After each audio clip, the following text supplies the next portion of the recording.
The phone call came at the worst possible moment, just as I was wrestling with a leaky pipe under my kitchen sink, water dripping steadily onto the linoleum floor, my neighbor Mrs. Patterson complaining loudly through the thin walls about something or other, and then that shrill ring cutting through the chaos of my ordinary Tuesday morning. I almost didn't answer. At 65, I learned that unexpected phone calls rarely brought good news. But something made me wipe my hands on that old dish towel and pick up on the fourth ring. Jerry Flores speaking. Mr. Flores, this is Janet Morrison from Morrison Welsh and Associates. I'm calling about Brianna Elizabeth Flores. The name hit me like a physical blow. Nobody had called her by her full name in my presence for over 15 years. Not since the divorce papers were signed, and she became someone else's problem, someone else's success story, someone else's brilliant business partner. What about her? My voice sounded strange, distant even to my own ears. I'm very sorry to inform you that Mrs. Flores passed away on Tuesday evening. The words seemed to echo in my small apartment, bouncing off walls that suddenly felt too close, too confining. Brianna was gone. The woman who'd once promised me forever, who'd built an empire while I worked my steady job at the power plant, who'd transformed from the fierce young woman I'd fallen in love with into someone I barely recognized by the end. Mr. Flores, are you there? Yes, I'm here. I sank into my kitchen chair, the same one I'd been sitting in for the past 8 years since moving into this modest place. How did you get my number? You're listed as an emergency contact in her personal effects. There will be a reading of the will following the funeral service. You're named as a beneficiary. Beneficiary. The word felt foreign, impossible. What could Brianna possibly have left me? We'd been divorced for 15 years. She'd built her consulting empire from the ground up after our marriage ended, transforming that small business she'd started during our final years together into something worth millions. I'd read about her success in the local business journals, watched from afar as she became everything she'd always dreamed of becoming. The funeral was scheduled for Friday at Riverside Memorial Chapel. I spent the next 3 days in a strange suspended state, cleaning my apartment obsessively, pressing my one good suit, rehearsing conversations that would never happen. Part of me considered not going at all. What business did I have mourning a woman who'd made it clear I was holding her back? But another part of me, the part that remembered dancing with her in our tiny first apartment, the part that had watched her cradle our newborn son with such fierce love, couldn't stay away from her final goodbye. Friday morning arrived gray and cold. I stood before my bathroom mirror, adjusting a tie I hadn't worn in 5 years, wondering what Brianna would think of the man I'd become. The reflection showed someone older than I felt inside, silver hair where brown used to be, lines mapping out the geography of quiet disappointments and small victories. The drive to Riverside Memorial took me through neighborhoods that told the story of our city's economic divide. My modest apartment complex gave way to middle-class subdivisions, then to the manicured lawns and stone facades where Brianna's circle lived and thrived. The chapel sat on a hill overlooking the town, its architecture speaking of permanence and prosperity. Cars lined the circular drive like expensive jewelry on display. Mercedes sedans, BMW SUVs, a handful of Teslas that probably cost more than I'd made in my best year at the plant. I parked my 15-year-old Honda between a Lexus and a Cadillac, feeling like an uninvited guest at someone else's celebration. The chapel's interior whispered wealth from every surface. Mahogany pews, stained glass windows that caught the morning light like prisms, flowers arranged with the kind of artistic precision that costs serious money. At least 200 people filled the space, their conversations creating a low hum of respectful mourning mixed with what sounded suspiciously like business networking. I recognized some faces from the dinner parties Brianna had insisted we attend during our final years together, back when she was climbing the ladder and I was just trying to keep up. Most of the faces were strangers, though, people from the life she'd built after me, the successful life that hadn't included a power plant worker who preferred fishing to networking events. I slipped into a back pew, hoping to remain invisible until the service ended, but whispers followed my arrival like ripples in still water.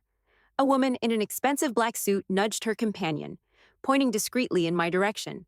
I caught fragments of hushed conversation drifting back to me. Her ex-husband, can you believe he showed up? After what he put her through. The stories had taken on their own life over the years, apparently. In this version of events, I was the anchor that had nearly drowned her ambitions, the small-minded man who'd held back a brilliant woman. I'd learned long ago not to fight narratives that served other people's need for simple explanations. Dad, the voice cut through the chapel's murmur like a blade. I looked up to see Dustin striding down the aisle, his face a mask of disbelief and barely controlled anger. At 37, he'd inherited Brianna's sharp features and commanding presence. Success radiated from him like heat from pavement. Expensive watch, perfect haircut, the confident posture of someone who'd never doubted his place in the world. What are you doing here? His voice carried across the chapel, turning heads and silencing conversations like a record scratch at a dinner party. I stood slowly, meeting his gaze. I came to pay my respects. You lost the right to do that 15 years ago. He moved closer, close enough that I could smell his cologne, something sophisticated and aggressive that probably cost more than my monthly rent. She wouldn't want you here. Maybe not, I admitted, surprised by how steady my voice sounded. But I needed to be here. For what? To ease your conscience?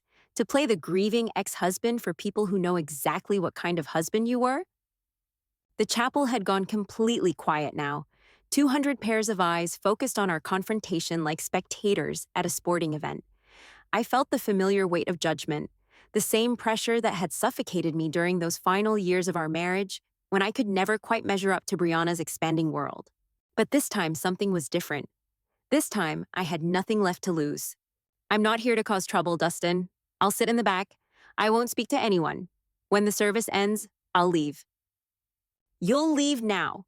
His voice rose another notch, drawing murmurs of approval from the crowd. You embarrassed her enough when she was alive.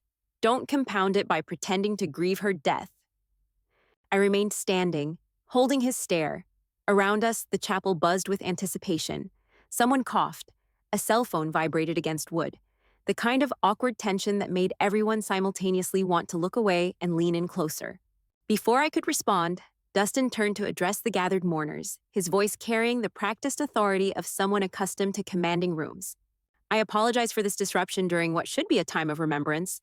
He gestured toward me with the casual dismissal of someone swatting away an annoying fly. My father seems to have forgotten that divorce means you're no longer family. A few people nodded. Someone whispered agreement. I felt heat rising in my cheeks, but forced myself to remain calm, to remember why I'd come here in the first place. For those who don't know, Dustin continued, warming to his theme like a prosecutor addressing a jury, this is Jerry Flores, the man who spent 22 years holding back one of the most brilliant women this town has ever produced. The words hit like physical blows, each accusation landing with surgical precision. But they weren't entirely untrue, and that's what made them cut so deep. I had struggled with Brianna's success. I had felt inadequate as her world expanded beyond anything I could understand or participate in. I had been the one who couldn't adapt, couldn't grow, couldn't become the partner she needed for the life she was building. While my mother was building an empire that employed hundreds of people, Dustin continued, his voice gaining momentum like a freight train, he was content to punch a time clock and complain about her ambitions. The crowd was fully engaged now, a few heads nodding in agreement. I saw faces I recognized, former neighbors, people I'd considered friends during the marriage. None of them met my eyes. They'd chosen their side long ago, and it wasn't mine. She supported him for years while he refused to grow, refused to take risks, refused to be the partner she deserved. And now that she's gone, he shows up expecting sympathy, expecting to be treated like he mattered in her life. Each word was designed to reduce 22 years of marriage to a simple story of failure and blame. The complexity of what we'd shared, the love that had existed alongside the growing incompatibility, the thousand small moments that had once meant everything, none of that mattered now. History belonged to the winners, and I had clearly lost. My mother died building something that will outlast all of us, Dustin concluded, his voice rising with conviction. She deserved a husband who would have helped her reach those heights, not one who tried to drag her down to his level. The chapel fell silent. I stood there, fully exposed, feeling the weight of 200 judgmental stares. Part of me wanted to walk out, to spare myself the continued humiliation. But another part, the part that had loved Brianna Chen more than anything else in the world, refused to be driven away from her final goodbye. Are you finished? I asked quietly. Dustin's eyes flashed with surprise. He'd expected me to crumble, to slink away in shame like some beaten animal. When I remained standing, his confidence flickered for just a moment. I loved your mother for 40 years, I said, my voice carrying clearly through the silent chapel. 22 of them as her husband, 18 more as someone who wished her well despite everything that went wrong between us. I'm not here to make claims or demand recognition. I'm here because once upon a time, we made promises to each other that mattered, and I choose to honor that memory. I sat back down, folding my hands in my lap. Around me, the silence stretched uncomfortably. Dustin stood frozen in the aisle, apparently unprepared for resistance to his public trial. The service will begin in 5 minutes, someone announced from the front of the chapel. The funeral director, probably, trying to restore order to his carefully orchestrated event. Dustin shot me one final look of contempt before striding toward the front pew reserved for family. As conversations gradually resumed, I caught fragments of continued gossip floating through the air like smoke. Nerve of some people. Poor Dustin having to deal with this. Should have stayed home. But I stayed through the eulogy that painted Brianna as a visionary, who'd overcome obstacles to achieve greatness. Through the readings from business associates who spoke of her leadership and innovation, through the musical selections that emphasized triumph over adversity. When it ended, people filed past offering condolences to Dustin while pointedly ignoring me. I waited until the chapel had mostly emptied before standing to leave. The ordeal was nearly over. In a few minutes, I could slip out through the side door, drive home to my quiet apartment, and try to forget this entire humiliating experience. Mr. Flores. A man in an expensive suit approached, middle-aged and professional, carrying a leather briefcase like a weapon of precision.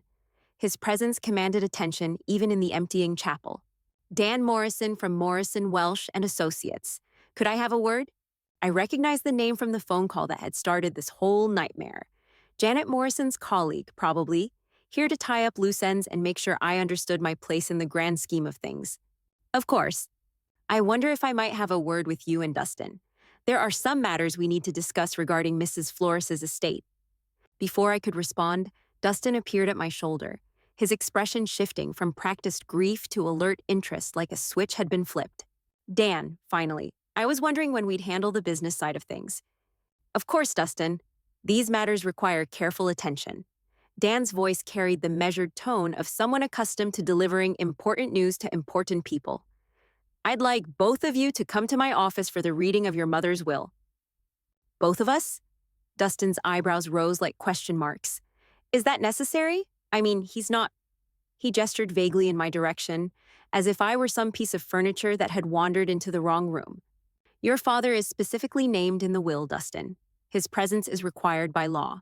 I felt a flutter of surprise, like a butterfly landing unexpectedly on my shoulder, named in the will. That seemed unlikely given everything that had passed between Brianna and me over the years.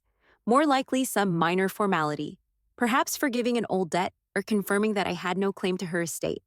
I don't think that's necessary, I said quietly, trying to spare everyone the continued awkwardness. I'm sure it's just a formality. You don't need me there. Dan's eyes met mine directly, and something in his expression made my stomach tighten with anticipation I didn't want to feel. I'm afraid I do, Mr. Flores. Mrs. Flores was very specific about who should be present for the reading. Both you and Dustin must be there. Something in his tone suggested this wasn't negotiable, wasn't the kind of polite legal requirement that could be brushed aside for everyone's convenience. Dustin looked annoyed, but shrugged with the casual confidence of someone who knew he had nothing to worry about. Fine, let's get this over with. He turned to me with barely concealed impatience. Try not to make this more difficult than it needs to be. The walk to Dan's office took us 3 blocks through downtown, past buildings that had watched the town's fortunes rise and fall with the energy industry over the decades. Dan maintained professional small talk, comments about the weather, the turnout at the service, carefully neutral observations that revealed nothing about what awaited us. His office occupied the top floor of a restored Victorian house, all dark wood and leather-bound books that spoke of established success without ostentation. Certificates and diplomas lined the walls, interrupted by photographs of Dan with various local dignitaries and business leaders. It was exactly the kind of place Brianna would have chosen, prestigious but respectful of tradition. Please, have a seat. Dan gestured toward 2 leather chairs positioned in front of his mahogany desk like defendants before a judge. Dustin claimed the chair closest to Dan, leaving me the one slightly to the side, which felt appropriate given my peripheral status in these proceedings. Dan settled behind his desk and opened a thick file folder, extracting several legal documents with the careful precision of someone who'd performed this ritual countless times. The afternoon light slanted through tall windows, illuminating dust motes that danced like tiny spirits in the suddenly quiet room. Outside, normal life continued its predictable rhythm, while inside, the weight of endings and beginnings pressed down on us like atmospheric pressure before a storm. Before we begin, Dan said, adjusting his glasses with the deliberate care of someone about to change lives forever, I want to express my condolences again. Brianna was not only a valued client, but someone I considered a friend. Her loss is deeply felt by everyone who knew her. Dustin nodded solemnly. I remained silent, unsure what response was expected from someone whose relationship with the deceased was so complicated, so thoroughly dissected and dismissed by everyone present. Dan lifted the top document, several pages bound with a blue backing, and cleared his throat with the formality of someone about to make history. This is the last will and testament of Brianna Elizabeth Flores, executed on March 15, 2024, and properly witnessed according to Wyoming state law. The will superseded all previous versions, Dan explained, his voice carrying the formal cadence of legal proceedings. The document was only 14 months old, I noted with surprise. What had prompted Brianna to update her will so recently? Had she been sick? Had something happened that made her contemplate mortality in a way she hadn't before? The will confirms that Mrs. Flores was of sound mind and disposing memory when these documents were prepared, and that she was under no undue influence or coercion, Dan continued, each word carefully enunciated like a prayer in a foreign language. Dustin leaned forward slightly, his hands clasped together in his lap. I could see the anticipation in his posture, a man preparing to claim his inheritance, to finally step fully into the empire his mother had built brick by brick over 15 years of relentless ambition. Dan turned to the second page of the will, his reading glasses catching the afternoon light as he continued in his measured professional tone. I hereby make the following specific bequests and devises, he read, his voice steady and clear as mountain stream water. To my beloved son, Dustin Michael Flores, I leave the family home at 847 Hillcrest Avenue, along with all furnishings, artwork, and personal property contained therein. Dustin's smile spread across his face like sunrise over prairie land. The Hillcrest house was worth at least $800,000, a substantial property with mountain views and enough space to entertain business associates properly, the kind of place that announced success to anyone who drove through those gates. Additionally, Dan continued, I bequeath to Dustin the sum of $500,000 to be transferred from my primary investment account within 60 days of probate. $500,000 plus the house. I watched Dustin's reaction carefully, noting how his smile flickered slightly around the edges like a candle in uncertain wind. He was pleased, certainly, but I could see him calculating in his head. $500,000 was significant money, life-changing money for most people, but Brianna's business empire was worth far more than that. Where was the rest? Where was the company that had consumed so much of our marriage? That's wonderful, of course, Dustin said, his voice carrying a note of uncertainty he was trying to mask like cologne over sweat. But what about Mom's business interests? The company? Dan set down the first page and lifted the second, his expression remaining professionally neutral as carved stone. I'm continuing with the specific bequests, Dustin. Please allow me to finish reading the relevant sections. I shifted in my chair, feeling increasingly like an intruder witnessing a private family moment. $500,000 was more money than I'd seen in several lifetimes combined. Add the house to that equation, and Dustin was receiving an inheritance that would set him up comfortably for years to come. It seemed appropriate, natural even. He was Brianna's son, her chosen successor in life, the person she'd groomed to understand her world of boardrooms and business deals. The bequest to Dustin, Dan continued, his voice taking on additional weight, includes the following conditions. The inheritance is contingent upon his continued employment with Flores Consulting Solutions for a minimum of 2 years following the date of this will's execution or until such time as the company is sold or dissolved.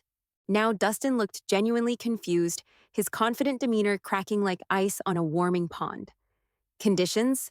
What kind of conditions? And what do you mean until the company is sold? Who would sell it? I'm reading the will as written, Dustin. These are your mother's words, not mine. Tension I hadn't noticed before began to creep into the room like fog rolling in from the mountains. Dustin's confident posture shifted slightly, his hands unclenching and reclenching in his lap. I found myself leaning forward despite my intention to remain detached from these proceedings. Let me understand this clearly, Dustin said, his voice taking on an edge I recognized from our confrontation at the chapel. I get the house and 500,000, but there are strings attached. And you're talking about the company being sold? That doesn't make sense. Mom would never sell the company. It was her life's work. Dan removed his glasses and cleaned them carefully, a gesture that seemed designed to give everyone a moment to process what they'd heard. When he replaced them, his gaze moved between Dustin and me with an expression I couldn't quite read. Your mother's will contains additional provisions that address the disposition of her remaining assets, he said quietly, like someone announcing the approach of a storm. The company, her investment portfolio, and several other significant holdings. Well, then let's hear them, Dustin demanded, his patience clearly wearing thin as winter daylight. What are these other provisions? I watched this exchange with growing unease, like watching storm clouds gather on a previously clear horizon. Something about Dan's manner suggested that we were approaching territory none of us were prepared for. The careful way he was parsing his words, the slightly apologetic tone creeping into his voice, reminded me of the way doctors spoke when they had difficult news to deliver. Before I continue, Dan said, settling back in his chair like someone preparing for impact, I want to emphasize that these documents represent Mrs. Flores' final considered wishes. They were prepared after extensive discussion and consultation, and she was adamant about their contents. The room fell silent except for the tick of an antique clock on Dan's bookshelf, counting down seconds like a metronome keeping time for our collective anxiety. Dustin stared at the lawyer with growing alarm, while I found myself wondering why Brianna had insisted I be present for what seemed like a straightforward family matter. Dan lifted the third page of the will, his eyes scanning the text briefly, before looking up at both of us with the expression of someone about to detonate a carefully placed explosive. However, he said, his voice carrying weight that made my stomach tighten like a clenched fist, there are additional provisions that fundamentally alter the distribution of Mrs. Flores' estate. Dan lifted his reading glasses and looked directly at me for the first time since we'd entered his office. Something in his expression made my stomach drop like an elevator with cut cables, a mixture of sympathy and professional obligation that suggested I was about to hear something I wasn't prepared for. However, he continued, his voice taking on additional weight like storm clouds gathering moisture, the will contains provisions for the disposition of Mrs. Flores' remaining assets, which constitute the majority of her estate. Dustin leaned forward even further, his hands gripping the armrests of his chair like a man preparing for takeoff. Finally, let's hear about the company and the rest of her investments. Dan returned his attention to the document, clearing his throat with the deliberate pause of someone about to deliver life-changing news. To my former husband, Jerry Michael Flores, he read, his words falling into the quiet office like stones into still water. I bequeath the sum of $33.5 million to be transferred from my primary investment accounts and securities portfolio. The words hung in the air like smoke from an explosion. I felt my mouth fall open, a physical reaction I couldn't control. $33.5 million. The number was so large it didn't seem real. Didn't seem to apply to someone like me sitting in a lawyer's office in Wyoming, wondering how I'd afford my next car repair. There must be some mistake, I managed to say, my voice sounding strange and distant like an echo in a canyon. Did you say 33 million? 33.5 million, yes. Dan's tone remained professionally neutral, but I caught something in his eyes. Not surprise, but the careful observation of someone watching expected chaos unfold. Dustin's face had gone completely white, then flushed red, as if his blood couldn't decide which direction to flow. What did you just say? Additionally, Dan continued reading, apparently determined to deliver the complete bombshell before anyone could interrupt. I transferred to Jerry Flores controlling interest in Flores Consulting Solutions, including all subsidiary companies, real estate holdings, and business assets. This transfer includes 65% ownership of all corporate entities, appointment as chairman of the board of directors. I couldn't breathe. The room seemed to tilt sideways, as if the laws of physics had suddenly changed their minds about how the world should work. Controlling interest in Brianna's company, the empire I'd watched her build from nothing, the business that had eventually consumed our marriage and made me feel so inadequate. She was giving it all to me. This can't be right. My voice came out as barely a whisper. There has to be some error in the documentation. I assure you, Mr. Flores, there is no error. Dan removed his glasses again, cleaning them with methodical precision like someone performing a sacred ritual. These documents were prepared under Mrs. Flores's direct supervision. She reviewed every word multiple times and confirmed these were her exact wishes. Dustin shot to his feet so abruptly, his chair rolled backward and struck the wall with a sound like thunder. This is impossible, she wouldn't. She couldn't. He turned to stare at me with an expression of pure disbelief mixed with something darker, something that looked like hatred distilled to its purest form. What did you do? How did you manipulate her? I didn't do anything, I said weakly, still trying to process the impossibility of what I just heard. I haven't spoken to your mother in 15 years. Liar! The word exploded from Dustin like a gunshot. People don't just give away $33 million to their ex-husbands for no reason. You must have gotten to her somehow, convinced her when she was sick, when she wasn't thinking clearly. Dan's voice cut through Dustin's rising hysteria with professional authority, like a judge calling for order. I can assure you that Mrs. Flores was of completely sound mind when she executed these documents. She underwent a thorough mental competency evaluation specifically to prevent any future challenges to the will's validity. I sat frozen in my chair, watching this scene unfold as if it were happening to someone else entirely. The numbers Dan had read, $33.5 million, controlling interest in a multi-million-dollar company, belonged in a different universe than the one where I worried about grocery bills and whether my old Honda would pass its next inspection. But why? I asked, the question emerging from some deep place of confusion and disbelief. Why would she do this? Dan gathered the will documents into a neat stack, his movements careful and deliberate, like someone handling precious artifacts. Mrs. Flores left specific instructions regarding that question, Mr. Flores.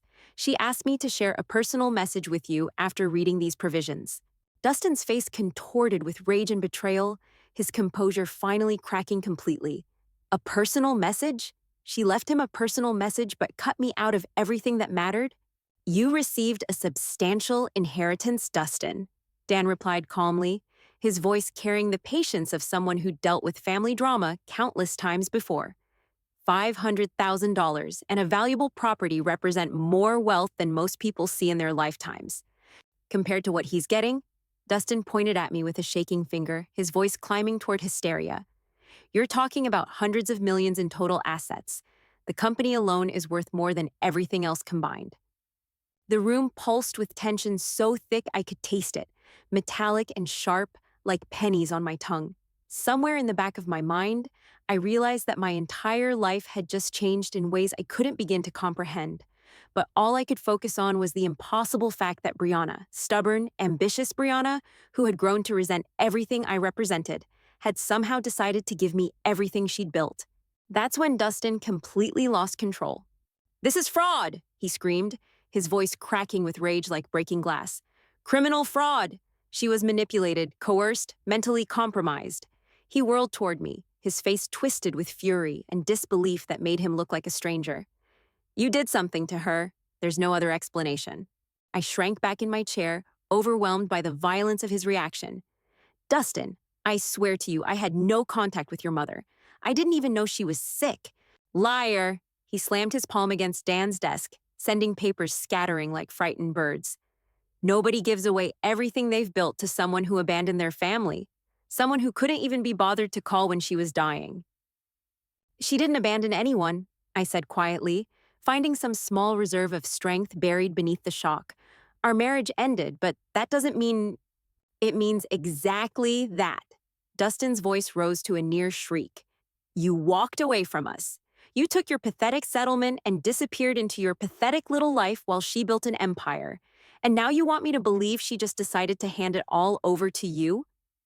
Dan's voice cut through the chaos with professional authority. "Mr. Flores, Dustin, I understand this is difficult news, but I must insist you control yourself. These are your mother's clearly stated wishes, executed with full legal authority." Dustin spun toward the lawyer, his eyes blazing with desperation. "I want every document examined. I want psychiatric evaluations. I want to know every single contact this man had with my mother in the past 5 years."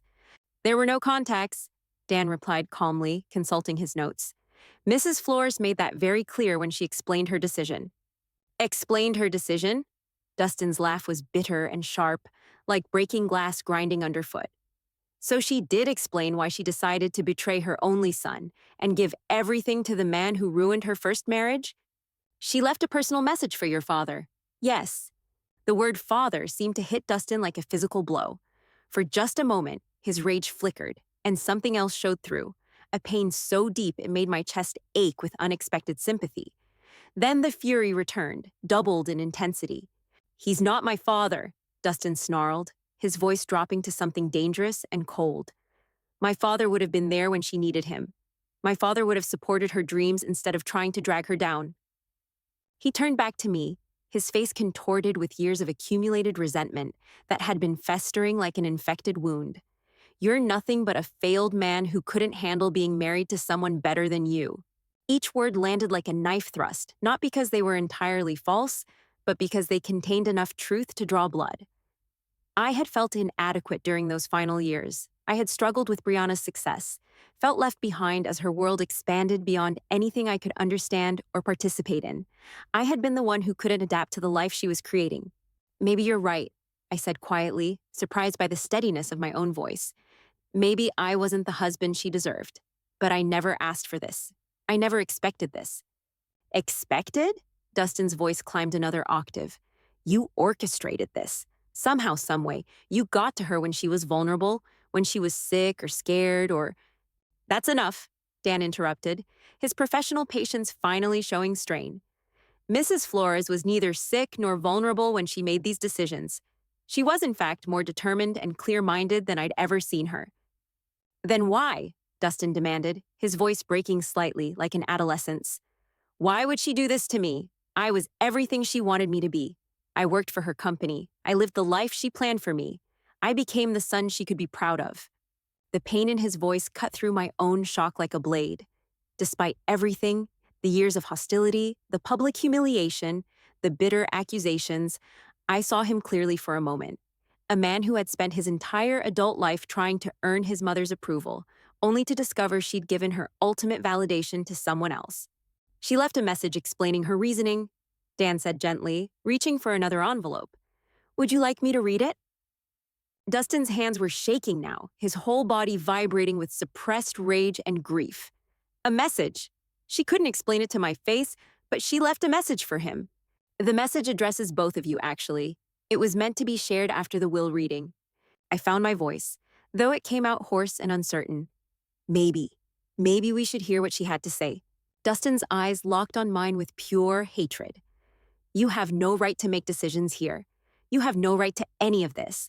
But even as he spoke, I could see the desperate need in his expression, the need to understand why his mother had chosen to shatter everything he'd believed about his place in her world.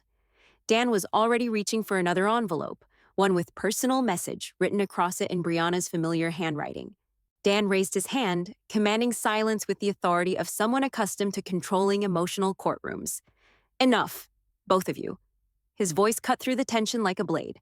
Before this goes any further, I have something that will explain everything. He opened the manila envelope with Brianna's distinctive handwriting across the front, extracting several pages of cream-colored stationery that looked expensive even from across the desk. Brianna knew this moment would be difficult, Dan said, adjusting his glasses once more. She asked me to read this personal message after the will was announced. Dustin slumped back into his chair, his rage momentarily displaced by desperate curiosity. I remained frozen, afraid to hope for understanding, but desperate for any explanation that might make sense of this impossible situation. Dan cleared his throat and began reading in Brianna's own words. My dearest Jerry, if you're hearing this, it means I'm gone, and you're probably sitting in Dan's office wondering if the entire world has lost its mind.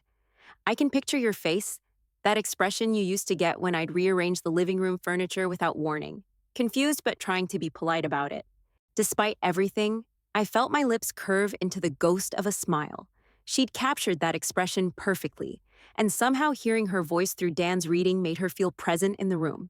I know this inheritance comes as a shock. I know you're probably thinking there's been some terrible mistake, that you don't deserve this money or this responsibility. But Jerry, you're wrong. You deserve every penny, and I'm going to tell you why. Dan paused, glancing up at both of us before continuing. I never stopped loving you. Not during our worst fights. Not during the divorce proceedings. Not during these 15 years of stubborn silence. I was angry with you for not understanding my ambitions. But I was angrier with myself for choosing those ambitions over our marriage. You tried to save us, Jerry. You begged me to find balance, to remember what mattered. I was too proud and too afraid to listen. The words hit me like physical blows. I felt tears starting, hot and unexpected, as decades of guilt and regret crystallized into this moment of impossible absolution. Dustin, the message continued, and I saw my son's head snap up at hearing his name. My beautiful, brilliant boy. I know you're furious right now. Probably convinced your father somehow manipulated me. But sweetheart, you're not ready for this inheritance. Not yet. Dustin's face went white, then red, cycling through emotions too quickly to track. You've lived your entire adult life in the shadow of my success, accepting the benefits without understanding the responsibility. You've never had to build something from nothing, never had to make the hard choices that wealth requires. More importantly, you've spent 15 years hating a good man for crimes he never committed. That's not true, Dustin whispered, but his voice lacked conviction. Dan continued reading. Jerry taught me about character, about integrity, about the kind of strength that doesn't need to prove itself through cruelty or judgment. I forgot those lessons when I chose money over marriage, business over love, but I never forgot the man who taught them to me. I was crying openly now, not caring how it looked. Brianna's words were rebuilding something inside me that I thought was permanently broken, the sense that I had value, that my quiet life of dignity and service meant something. Dustin, you have received enough to live comfortably and explore who you might become without the weight of unlimited wealth. Learn to build something yourself. Learn to value people over profit. Learn to forgive your father for the crime of being human and imperfect. Dustin made a sound like a wounded animal, but whether from rage or pain, I couldn't tell. Jerry, you're inheriting more than money. You're inheriting the chance to do what I should have done, to use wealth as a tool for good rather than a weapon for proving superiority. I trust you because you never wanted this, because you'll never use it to hurt people the way I sometimes did.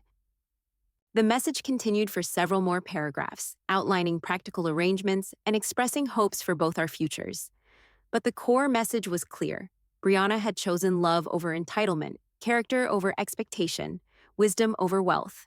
When Dan finished reading, the office fell into profound silence. I sat with tears on my cheeks, overwhelmed by the gift of knowing that Brianna had loved me until the end. Dustin stared at the floor, his entire worldview crumbling around him like a house built on sand. Finally, Dan folded the letter carefully and placed it back in its envelope. She asked me to give this to you, Jerry. The original is yours to keep. I reached for the letter with trembling hands, holding the last conversation I would ever have with the woman who had shaped my life, in ways both beautiful and painful. The weight of Brianna's words settled over the office like dust after an explosion. For several minutes, none of us spoke. I held her letter against my chest, feeling the physical reality of her final gift, not just the money, but the restoration of my worth in her eyes and, more importantly, in my own. Dustin was the first to break the silence. This isn't over, he said quietly, but the fire had gone out of his voice like a candle snuffed by wind. I can contest this. Mental incapacity, undue influence, fraud. There are ways to challenge a will. I looked at him, really looked at him, for the first time since we'd entered Dan's office. I saw a man who had spent his entire life expecting the world to bend to his wishes, who had never learned that love couldn't be inherited or demanded, only earned through years of patient sacrifice. You could try, I said gently, folding the letter with reverent care. But your mother was right, Dustin. You're not ready for this responsibility. And you are? His laugh was bitter, hollow as an empty well. You're a nobody, Dad. A retired power plant worker with no business experience, no connections, no understanding of what it takes to run a company worth hundreds of millions of dollars. For a moment, the old Jerry, the one who had felt inadequate for 22 years, wanted to agree with him. But Brianna's words echoed in my mind like church bells on a Sunday morning. You deserve every penny. Maybe you're right, I said, standing up slowly, my joints protesting after the emotional marathon we'd just endured. Maybe I don't know anything about running a business empire, but I know something your mother valued more than business expertise. What's that? The question came out like a challenge. I know the difference between serving others and serving myself. Dustin's face twisted with a final flash of rage, like lightning before a storm moves on. This is insane. She was sick, she was old, she wasn't thinking clearly. Dan's voice cut through the outburst with professional finality. Your mother was 62 years old and in perfect mental health when she executed these documents. She underwent extensive psychological evaluations specifically to prevent the kind of challenges you're threatening. Then why? Dustin's voice cracked like a teenager's, all his sophisticated composure finally stripped away. Why would she do this to me? I felt a surge of unexpected compassion for this angry man who was, despite everything, still my son. She didn't do it to you, Dustin. She did it for you. She gave you a chance to discover who you are when you're not living in the shadow of unlimited wealth. I don't want that chance. The words exploded from him with the force of 15 years of entitlement and expectation. I want what's rightfully mine. What's rightfully yours, I said quietly, is $500,000 and a house worth nearly $1 million. That's more than most people see in a lifetime. What you think you deserved was never really yours to begin with. Dustin stared at me for a long moment, and I saw him realize that something fundamental had changed. The man he'd publicly humiliated that morning, the father he'd dismissed as a failure, was no longer asking for his approval or understanding. You think you've won, he said, gathering his coat with shaking hands. You think this makes you some kind of hero? No, I replied, and I felt the truth of it in my bones. I think it makes me responsible. He stood at the office door for a moment, seeming smaller than when he'd entered, like a deflating balloon losing its helium. This isn't finished. Yes, it is, I said gently. This finished the moment your mother made her choice. The only question now is what you do with the life she's given you. The cruise industry would never be the same. Passengers now traveled with confidence, knowing that international law enforcement was actively protecting their interests. Crew members could do their jobs with integrity, knowing that criminal behavior would be prosecuted regardless of corporate pressure, and future generations of travelers would benefit from systems designed to serve rather than exploit them. Dan began organizing papers on his desk, the rustle of documents returning us to practical reality. There will be paperwork to complete, accounts to transfer, board meetings to schedule.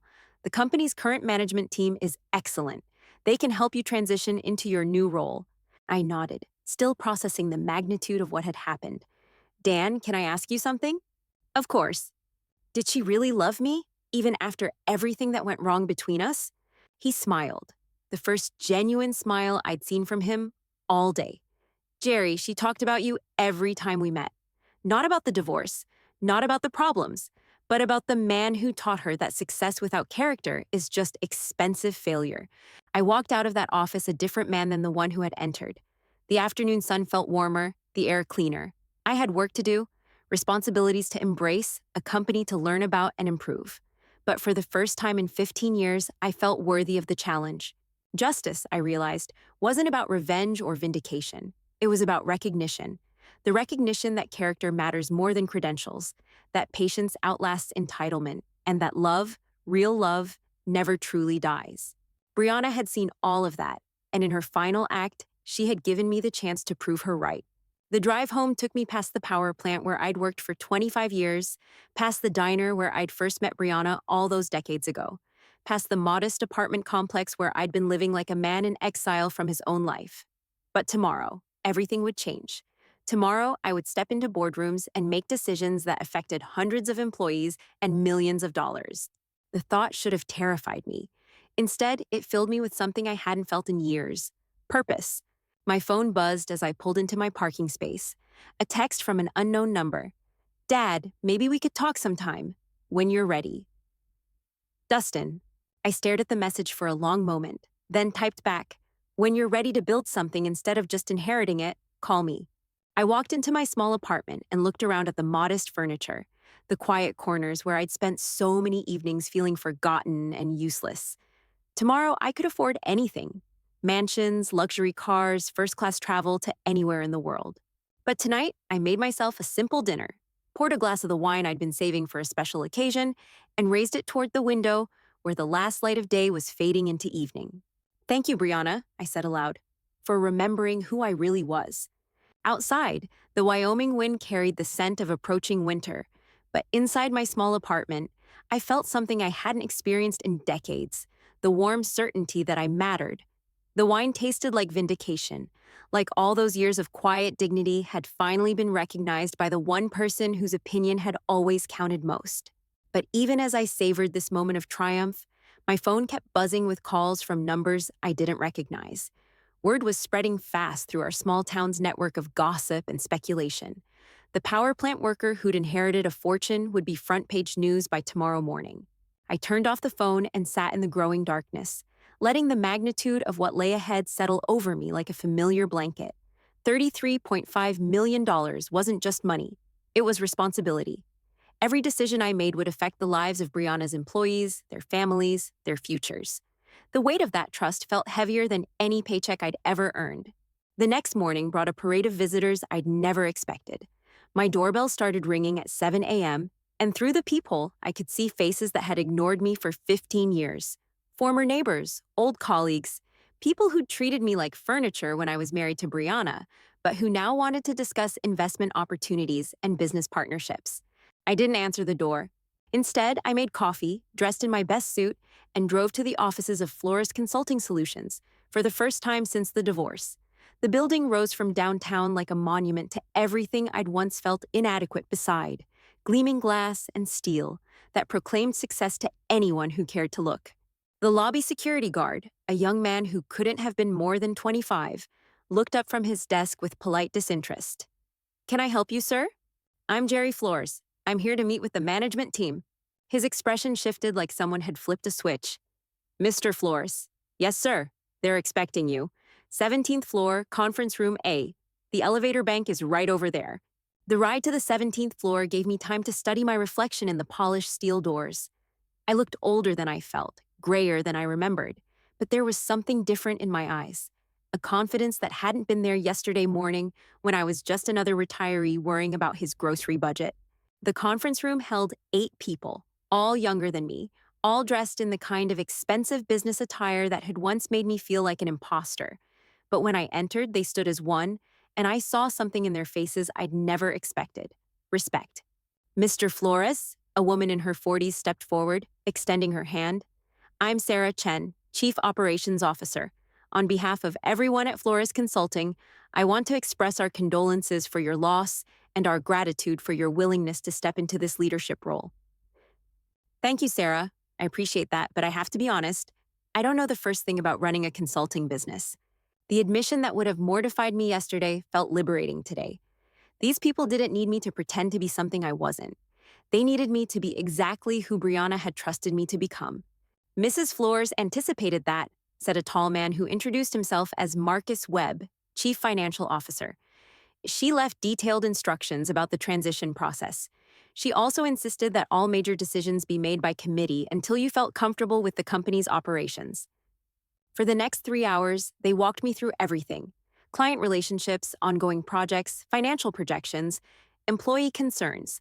It was overwhelming and exhilarating at the same time, like learning to speak a new language while someone held your hand. But what struck me most wasn't the complexity of the business. It was how often they mentioned Brianna's core principles: integrity in every client interaction, respect for every employee regardless of their position, the belief that success meant building something that made other people's lives better. "She talked about you, Sarah said as the meeting wound down. "Not often, but when she did, it was always about the lessons you'd taught her, about doing the right thing even when it cost you something." I felt that familiar tightness in my chest, the one that came whenever I was reminded of how much Brianna and I had lost when our marriage fell apart. I wish things had been different between us. "Maybe they were different than you realized," Marcus said quietly. "She kept every anniversary card you ever gave her, 22 of them, in a locked drawer in her office. The cleaning crew found them when they were packing up her personal effects." The drive home that afternoon took me past the cemetery where Brianna had been laid to rest just 3 days earlier. On impulse, I pulled through the gates and found my way to her grave, a simple headstone that read, "Brianna Elizabeth Flores, visionary, leader, mother." I stood there for a long time, watching the late afternoon shadows stretch across the perfectly manicured grass. Finally, I spoke to the silence. "I don't know if I can do this, Bri. Running your company, making decisions that affect hundreds of people. You always said I was too cautious, too content with small things. What if you were wrong about me? The wind rustled through the nearby trees, and for just a moment, I could almost hear her voice. You were never too small for anything, Jerry. You just needed the right stage. That evening, my phone rang. Not the relentless buzzing from strangers looking for favors, but a single call from a number I recognized. My brother Miguel calling from Phoenix. Jesus Christ, Jerry, is it true? Did Brianna really leave you $33 million? It's true. The words still felt surreal coming out of my mouth. And the business? The whole operation? That too. A long pause, then, how do you feel about it? I considered the question seriously. How did I feel? Overwhelmed, certainly, grateful beyond measure, terrified of making mistakes that could cost people their livelihoods. But underneath all of that was something simpler and more profound. I feel like she finally saw me clearly, I said. Not as the man who wasn't good enough for her world, but as the man who might be good enough to improve it. What about Dustin? That was the question I'd been dreading. My son, my only child, who now saw me as the thief who'd stolen his birthright. The inheritance had created a chasm between us that might never be bridged. I hope someday he understands that his mother gave him something more valuable than money. She gave him the chance to become the man she knew he could be. And if he doesn't see it that way, then that's his choice to make. I can't force him to forgive me for receiving what his mother chose to give. After we hung up, I sat in my small living room and opened the letter Brianna had left for me, reading her words again by lamplight. The paper still smelled faintly of her perfume, still carried the weight of her final thoughts. Use wealth as a tool for good rather than a weapon for proving superiority. Tomorrow, I would return to that glass tower downtown and begin the work of proving her faith in me wasn't misplaced. I would learn about quarterly reports and client acquisition, about market trends and competitive analysis. I would make mistakes, certainly, but I would make them honestly and learn from them quickly. But tonight, I was just Jerry Flores, sitting in his modest apartment, holding the most precious inheritance of all, the knowledge that the woman I'd loved for 40 years had never stopped believing in the man I could become. The story that had started with a phone call about Brianna's death had become something else entirely, a story about second chances, about the difference between earning something and deserving it, about the kind of love that endures long after the lawyers finish reading their documents. My son had been wrong about what I would get from Brianna's will. He'd expected me to get nothing, to be dismissed as irrelevant to her legacy. Instead, I'd received everything, not just her fortune, but her final gift of faith in who I'd always been beneath the surface. And that, I realized, was worth more than all the money in the world.